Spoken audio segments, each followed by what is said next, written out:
The recent brutal murder of Ho Yen Nhi, who rose to fame after winning the 2022 Vietnam O-Dai pageant, has left the Vietnamese community reeling in disbelief. When her body was discovered, she was only 17 years old.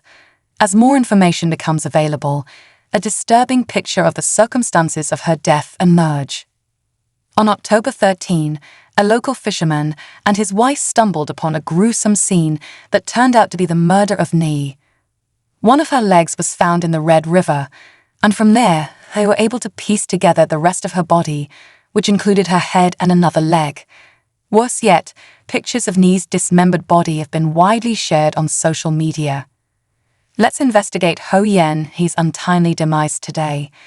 It was just another day on the Red River for Mr. Tran Man Dat, a fisherman from Linh Nam, Hanoi, age 31, in the Thong Tu Giang Khao, Gia Lam district.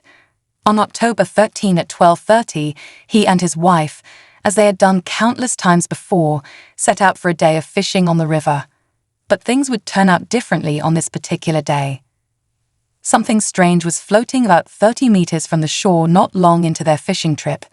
It looked like a mannequin leg at first, but as they got closer, the grim reality set in. It was a human leg. Mr. Tran, accustomed to the unpredictable nature of the river, wasn't immediately alarmed, thinking it might be a tragic result of someone taking their own life. This theory, however, was quickly debunked when a neighboring fisherman alerted authorities to a severed human head he had discovered on the riverbank. As Mr. Tran made more and more disturbing discoveries, he realized this was no accident but a crime and called the authorities immediately. Mr. Tran returned to the site at around 3:30 p.m. with his wife and found an unusual scene: a patch of freshly laid cement surrounded by flies. They looked around and found some freshly cemented ground, which was a red flag that something was very wrong. Mr. Tran didn't waste any time before calling the cops again. The director of the Hanoi Police Department realized the seriousness of the situation and notified the Ministry of Public Security. The incident was immediately attended to by a senior police officer and the head of the investigation. The deputy director directed the criminal police to secure the scene and launch an investigation with the help of local law enforcement and forensics experts. Upon breaking through the cement, they were confronted with more than just a chilling crime scene. The body was found with its torso bound with ropes and another blanket. Mr. and Mrs. Tran would never forget their fishing trip after the tranquil river revealed its sinister secret.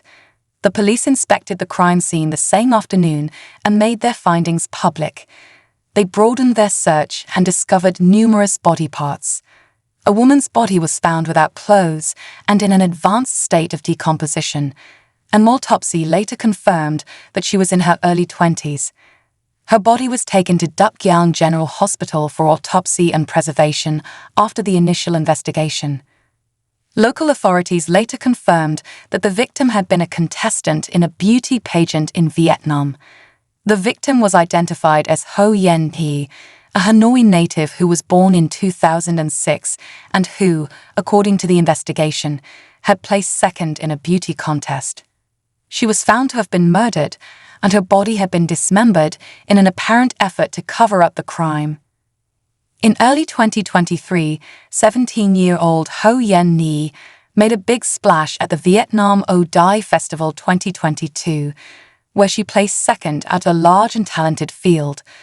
Nhi, who became famous for her early achievements in the fields of modeling and acting, studied at the Hanoi Academy of Theatre and Cinema. Nhi's participation in fashion shows, photo shoots, and brand endorsements all increased after she won the pageant. She was very involved in her neighborhood and frequently posted photos of her volunteer work online. The distressing and unwelcome intrusion into Nhi's privacy has only added further tragedy to her untimely death.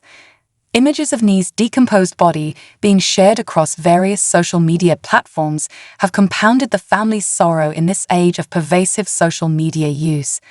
The Nhi family has therefore decided to cremate her. Nhi's mom spoke at her funeral about her daughter, who had been living on her own in a rented place for a while but hadn't called or written since October 11th. The police requested her assistance in identifying the body on October 14th. Her mother recognized her immediately from a photograph thanks to the lotus tattoo on her right ankle.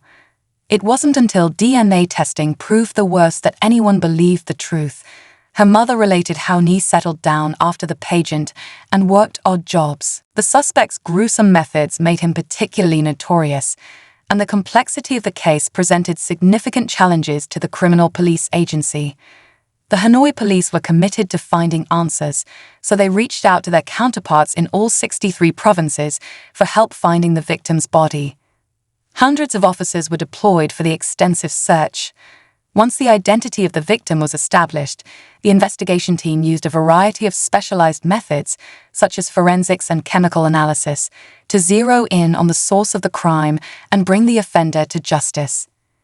T. Dui Khan, a 38-year-old man from Tay Bin province, was located and arrested at 11 o'clock at night on October 14 after intensive verification and investigative efforts on the part of the Hanoi police and the Tay Bin provincial police. The victim's father was known to have friendly relations with him. As the police closed in, Khan was discovered in his own home, where he had made a futile attempt to hurt himself. He was given immediate emergency medical care and is now under strict government watch. Major General Nguyen Tham Tung, Deputy Director of the Hanoi Police, made the announcement at a press conference on the afternoon of October 16 that legal proceedings had been initiated against the suspect for the murder of the 17-year-old pageant contestant. The suspect and the victim developed a close relationship beginning in early 2023, according to the police report.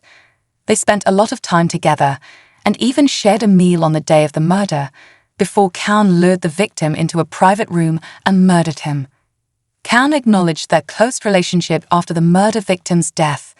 Since the victim is no longer able to testify, and Khan has only admitted to a close friendship, it is unclear whether or not their relationship was romantic.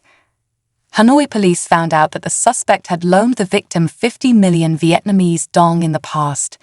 She still hadn't paid off the debt, despite repeated reminders. An argument about the unpaid loan got heated during a meeting at Khan's apartment on the evening of October 10.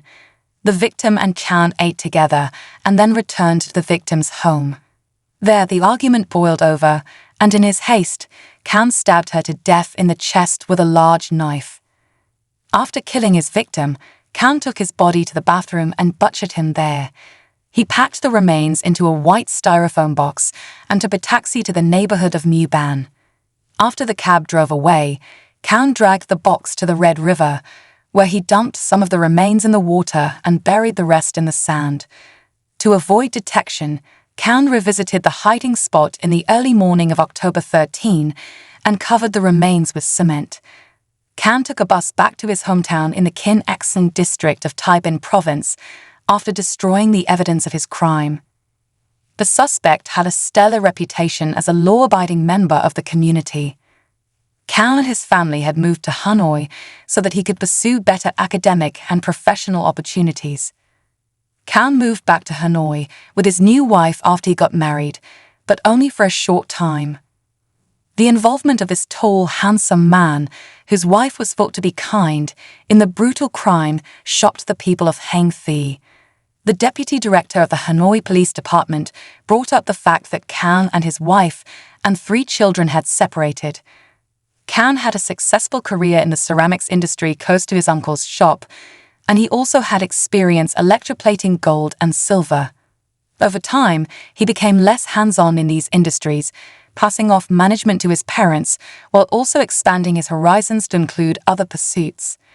He oversaw a beer club and a karaoke bar, and he participated in regional activities like fishing and cockfighting. The suspect is still being held without having been formally indicted while the legal process plays out and authorities meticulously build their case. It appears likely that he will face a wide variety of serious charges that are commensurate with the gravity of the offense, given the nature of the crime and the evidence being gathered. The perpetrator, according to attorney Van Sung, will be severely punished. According to the head of the Chen Phat Law Office, if the preliminary investigation results are confirmed, Criminal charges for murder under Article 123 of the 2015 Penal Code, as amended in 2017, will be filed against Khan. He points out that this article allows for punishments as severe as the death penalty or as mild as 12 to 20 years in prison. According to Mr. Seng, additional charges will be filed if other crimes are discovered during the murder investigation, and any accomplices will also be prosecuted. As the community continues to process the horror of this act of violence, all eyes are on the legal system for reassurance that the perpetrator will face the full force of the law. Her violent and tragic death has not only affected the people closest to her, but also those who only heard her story secondhand. The legal process should move forward without bias in light of such a heinous crime, with the expectation that a fair verdict will be reached that respects the rule of law and human decency. Our current report will end here. We appreciate you staying tuned.